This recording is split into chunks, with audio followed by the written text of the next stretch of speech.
here's the issue with the WNBA, and I'm going to repeat a mantra. It is the most unlikable league and culture in all of sports by far. And I'm talking from the players to some of the ownership, to all the media members, to the podcasters, to those who defend it. It's the most unlikable league in the whole wide world. And this is just another piece of evidence to support that statement. The WNBA was supposed to have its once-in-a-generation star, a name that filled arenas and shattered records before even stepping on the court.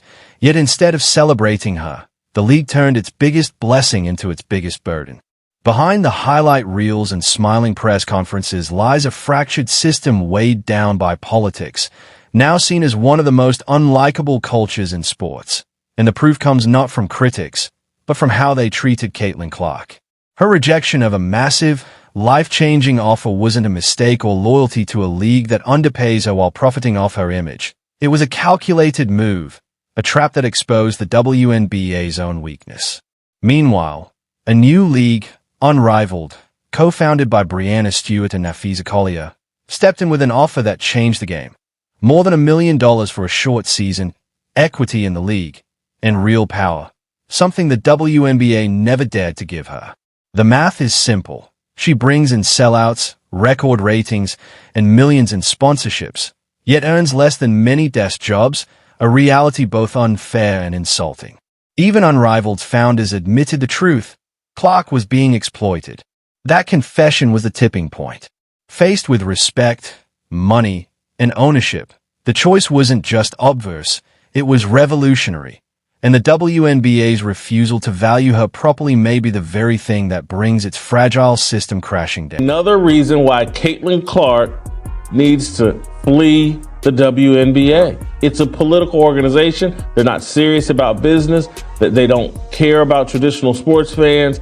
It's a little cult that puts out little political statements and everybody wears vote t-shirts. They don't care about making money. They don't care really about building up this league and making it profitable. They're a charity. She needs to flee the WNBA and start her own. What made Caitlin Clark's next move so devastating was that she didn't take the bait. She walked away. Turning down $1 million salary and league ownership wasn't about fatigue, endorsements, or loyalty. It was about power. Her rejection wasn't a stumble. It was a declaration. She wasn't chasing checks. She was exposing the system that resented her. That single decision lit a fire that spread far beyond basketball, drawing in the national spotlight and even the federal government, after calls for an investigation into the hostile environment surrounding her. The evidence wasn't abstract. It was bruises, missed games, and public silence from league officials while their biggest star absorbed hit after hit. Then came the Olympic snub, not from lack of talent, but from politics, a decision rigged to protect veterans and sideline the one player who threatened to outshine them all. When Clark responded with, "They woke a monster," it was prophecy. The WNBA's attempt to contain her only revealed how fragile its power really was. With Clark, the league shattered records. 1.8 million viewers, sold-out arenas, booming merchandise. Without her, ratings collapsed by more than half. The truth is clear. The WNBA isn't carrying Clark. Clark is carrying the WNBA. And the moment she steps away, the entire structure shakes. The WNBA survives because of Caitlin Clark, one player holding up an entire league. Everyone knows it. The league, the networks, even her rivals.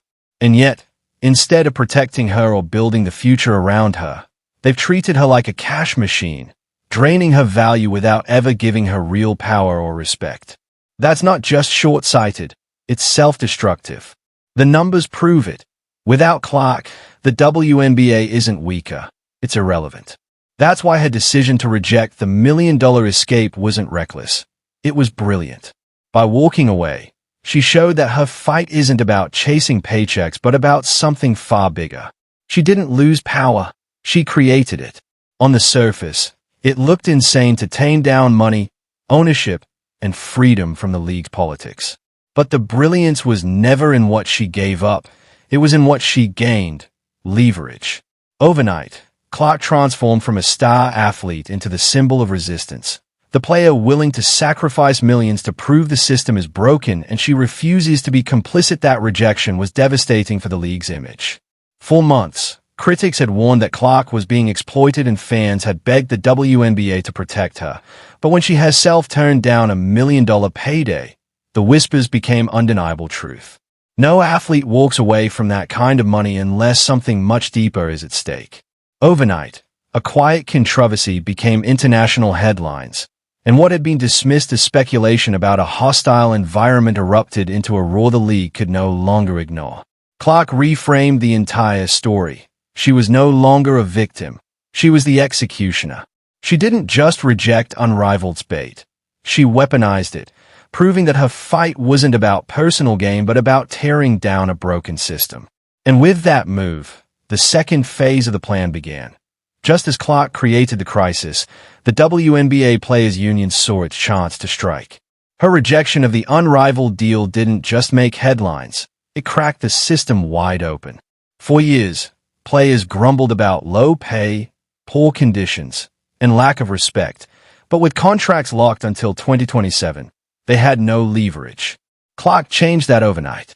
Almost immediately, the union stunned the league by announcing it would opt out of the collective bargaining agreement early, ripping up a deal that was supposed to last 3 more years. President Nneka Ogwumike called it a defining moment, declaring that patience was over and the fight was on. This wasn't coincidence, it was coordination. Clark's sacrifice gave the union undeniable proof.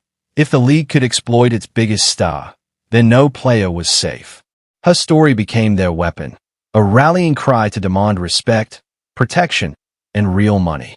And with one statement, the union created an existential crisis, because without a collective bargaining agreement, the entire financial foundation of the WNBA is suddenly on the table. Revenue sharing, salary caps, endorsements, TV money, everything was suddenly on the table.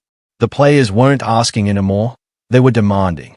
And just like that, the WNBA was squeezed from both sides, federal investigators circling from the outside, and a players' rebellion rising from the inside. The walls were closing in on a league that for decades operated like a protected bubble, small, niche, and shielded from accountability. Caitlin Clark shattered that illusion. On one side, investigators are armed with accusations of a hostile workplace, possible civil rights violations, and evidence she was deliberately targeted. If even half of what's whispered proves true, the cover-up could look worse than the abuse itself. On the other side, the union is threatening to go nuclear, ready to shut the league down if demands aren't met. That's not negotiation, it's war. And caught in the middle is the player they tried to humble, now holding more power than anyone in the league's history. Clark has gone from golden goose to greatest threat, dismantling the very system built to control her. Panic inside league offices is real. Do they admit failure and finally protect their star, or double down and paint her as selfish and dangerous to the game she's saving? Every option is a gamble, and none are safe, because the truth is out and the public is watching. The WNBA wanted Caitlin Clark to be its savior. Instead, by underestimating her, they may have created their own executioner. Her rejection of Unrivaled's $1 million offer wasn't a mistake. It was a masterstroke, a sacrifice that turned whispers into headlines, frustration into revolt, and brought federal eyes on the league's darkest secrets. Now the WNBA stands at a crossroads. On one side, investigations that could expose years of corruption. On the other, a union rebellion demanding a complete financial overhaul. And at the center is the one player they can't silence. Caitlin Clark didn't just reject the bait, she weaponized it. And that weapon could burn the entire system down. The real question isn't if the WNBA can survive the storm. It's whether it can survive Caitlin Clark. Because the monster they woke isn't going back to sleep.